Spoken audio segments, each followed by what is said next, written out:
আসসালামু আলাইকুম এভরিওয়ান। আপনারা সবাই কেমন আছেন? তো সকাল, সকাল একটা ট্রিপ ছিল আমাদের। ট্রিপ থেকে গাড়িটা চলে এসেছিল আপনার রাতের দিকে। কিন্তু ঘটনা হয়েছে আমাদের আ গাড়িটা গ্যারেজে যেহেতু থাকে, তো এটা গ্যারেজে রাখা গাড়িটা অনেক ঝামেলার ভিতরে পড়ে গিয়েছি। কারণ রাত ১২টা ১টার সময় গাড়ি আসে। এখান থেকে গিয়ে গ্যারেজে গিয়ে গাড়িটা রেখে আবার মোটরসাইকেল করে গাড়ি নিয়ে এসে অনেক ঝামেলায় পড়ে যাই। তো যে কারণে বাসায় সবাই মিলে বসে একটা পরিকল্পনা করলাম আমাদের পুরান বাসাটা আসলে ভাঙতে হবে। তো এগুলো ভেঙে ফেলার পরবর্তীতে আমাদেরকে এখানে আ গাড়ি রাখার জন্য গ্যারেজ করতে হবে। তো এখানে আমরা দেখতেছি দরজা মাপ সবকিছু নিয়ে নিয়েছিলাম। এখানে দরজার ২ কানিতে আমরা চেয়েছিলাম ১ম এ পিলার তুলবো। মানে পুরো বাসাটা কখনো ভাঙবো না।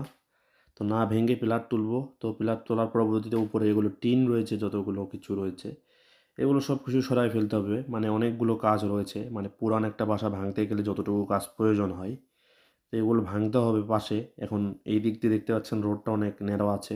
এই সাইডের মনে করেন আরও যেগুলো আছে ভাঙতে হবে। আসসালামু আলাইকুম। আপনি কি রেন্টের গাড়ি খুঁজছেন? তাহলে আর নয় চিন্তা। আপনি আমাদের কাছ থেকেই খুব সুন্দর এবং প্রিমিয়াম কোয়ালিটির গাড়ি নিতে পারবেন। এটা আমাদের